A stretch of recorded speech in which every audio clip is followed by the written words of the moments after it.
The other thing is, I think any time that you sign a player to a mega long-term contract, and by that I mean 8, 9, 10, in this case 12 years, you're taking on an enormous amount of risk.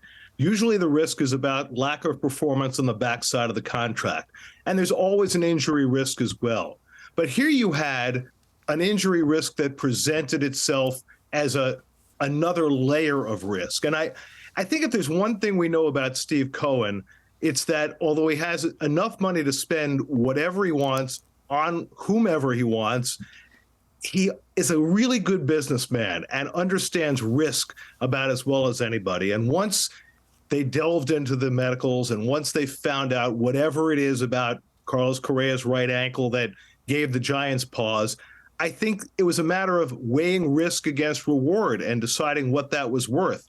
And I think at the end of the day, the Mets made the right decision. It might be that Carlos Correa stays healthy for the entirety of his Minnesota contract, but the Twins are betting $200 million on the fact that that's going to happen. And we'll see down the road whether it turns out to be the right or wrong deal. But, part of it goes back to what Andy was saying. The Mets' plan was not to add this other long-term veteran piece. But at the same time, you've got money now to reallocate in other areas. So it was a very hard call, I'm sure. But, we don't know the nitty-gritty of the medicals. The Twins made the decision they did, but it's still for a lot less money and a lot fewer years than what the player was going to get from the Giants or from the Mets.